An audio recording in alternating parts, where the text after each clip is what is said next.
Күнделікті сол таңғы жүріс.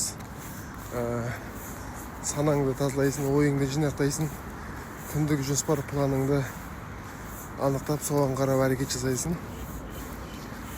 Осы таңғы серуеннің маған тиген пайдасы, сапарға шыққан кезде қасыңдағы бірге барған, сапарда жүрген адамдармен артта қалып қоймайсың, физикалық тұрғыда дайын жүресің үнемі.